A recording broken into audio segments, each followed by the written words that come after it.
sesithandaze kangaka bese kubekhona ingane ezosuka ibe nengane nayo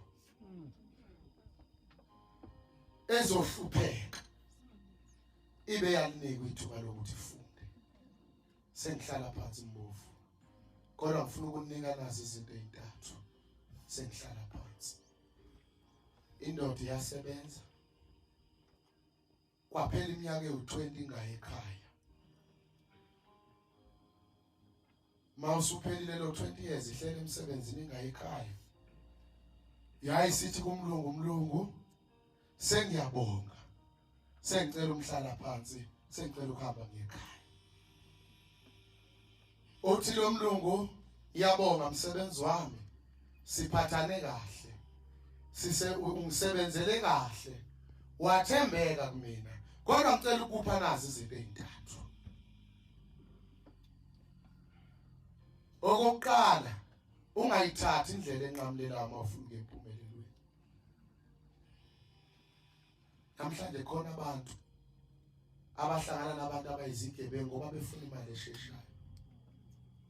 Khona izingane ezilapha ezikoleni ezidayisa ugwayi, zidayisele ezinye izingane. Wathi okwesibili, ungayihlanganisi nento ongahlangene nazo. Okwesithathu, ungasithathi isinqumo udiniwe. Yayisithi indoda ngiyabonga usale nenkosi, wayesehamba. Uthema isendleleni, kwase kwaqhamuka nabangakhona ngakubo, akade babephungukile kanye nabo.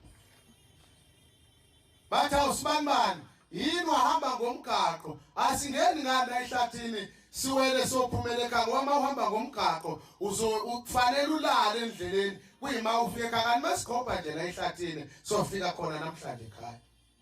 Yale ndoda methe iqala ubuya amazomlungu, mayithatha indlela enqamulelayo bafuna ukuya empumelelweni. Yayisithi ayikulungile hambani. Babethi mabehambe ehlathini abezwe bekhala, kanti sekwabanewa 20 years kade ungeke ekhaya.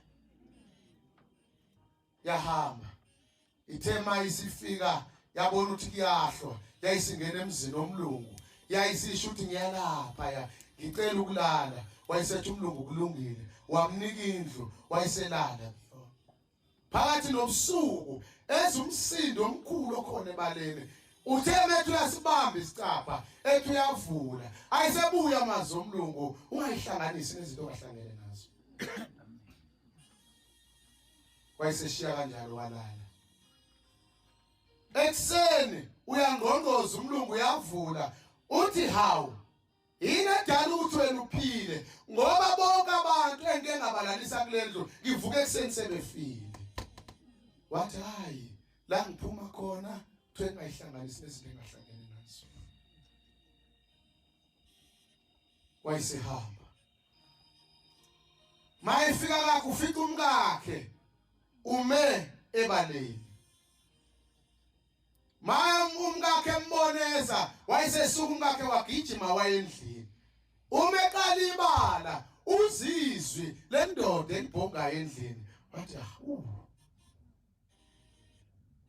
wathi mayekhumbula ukuthi kambe imkhonto eyihlala ngalaphi lase liyabuya elithi ungasithathi isinqumo udiniwe. Wayesengena endlini washaya isidown, kanti umkakhe ubeyomenzela itiye, ujabule ethi umyeni wakhe ubuyile. Wayesethi baba uyambona lo mfana? Uthi yebo. Uthi baba kumazi ngesikhathi uhamba uyosebenza wayishiya ngimthwele, okube wathatha isinqumo wezobulala umntanakhe. Mawulapha esikoleni ngikunike into ezintathu lezi engikhuluma ngazo. Mina ngeke ngisho ukuthi ubokhetha abangani ubokwenzani, kodwa ikhala kwenu laziwa wuwe nokuthi wena